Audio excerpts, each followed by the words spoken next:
자, 이번에는 좀 역사적인 배경 얘기 같습니다. 호주 공군 산업의 태도. 호주 공군. 자, 1930년대 유럽의 태평양 지역은 정치적 문제가 가열되었고요. 영국, 미국, 독일을 비롯한 다양한 국가가 자국의 공군 사업을 개발하는데 자본을 투입했다. 호주의 경우는 살짝 뒤처져 있었고, 이 탓에 호주 공군 산업은 오직 수입에만 의존했다. 당시 일본은 현대화에 더욱 열을 올리고 있었다라고 합니다. 시대적 배경 같습니다.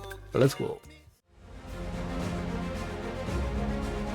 In the 1930s, the political situation was heating up across both Europe and the Pacific region. 시대적 배경 Great 같아요. Britain, the United States, Germany, and many other nations were investing heavily into domestic aircraft development programs.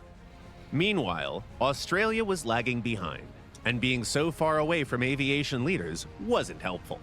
The nation had no domestic aircraft production whatsoever, and relied entirely on imports. 전적인 수입만 At the 했다. time, Japan's militarization efforts were getting more and more obvious.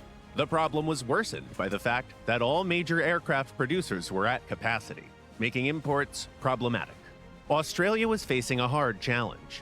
It had to train new specialists, build new manufacturing facilities, and establish domestic production of combat aircraft, all as fast as possible. Couple that with the fact that the nation had no prior experience in any of that, and you get a truly ambitious project. While a new factory was being built, a group of Australian Air Force officers 기체를 evaluated 하나 a few 뭐 options for their 개발해도 future production aircraft. 그 생산 The plane 라인을 had to 유지하는 be 거 쉽지 suitable 않죠. for pilot training, had to perform as both a fighter and a ground strike aircraft, and most importantly, its design had to be simple for quicker adoption by the new production lines. Having looked 만들기 at some 쉬워야 European 된다. and US models, 성능도 충족해야 Australians 된다. picked the NA-16 trainer made by NA-16. North American. It offered simple handling and an uncomplicated design, which made it a perfect choice for a nation that wanted to kickstart its domestic production. By 1937, Australia purchased the required license, and in only 2 years, the skies welcomed the Wiraway, a modified copy of the NA-16.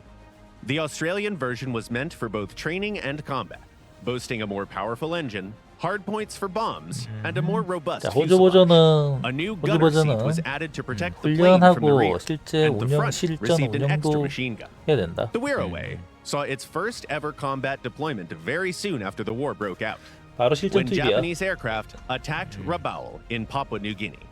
The plane was frankly inferior in air combat. 공중전 자체 Being quite 낭망이었다. slow and lightly armed, it couldn't compete with Japanese fighters.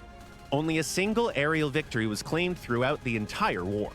The Wiraway was rather good as an attack aircraft, though, and pilots were mostly satisfied with it. Another commendable trait was versatility. In addition to combat missions, it could do reconnaissance, supply, and transportation missions for high-ranking officials. The plane was still in service in late 1943, but it was mostly removed from the front lines. The more modern Boomerang replaced it, a new and 훨씬 improved 현대적인 design 부메랑이 잘 based on the 차지했다. experience of producing and employing the Wiraway. After the war, the first ever Australian plane served some time as a combat trainer.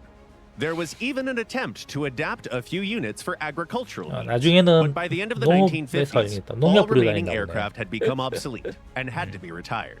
The Wiraway was never a terror in the skies, but it's hard to underestimate its meaning for Australian aviation. It was the 일본 전투기랑 foundation of an 교전에서 한 번 entirely new 승리한 적이 industry, 있답니다. 뭘 proving that 잡았는지 얘기는 Australia 안 could 하네요. achieve impressive results even with limited resources and time. 위러웨이. 끝.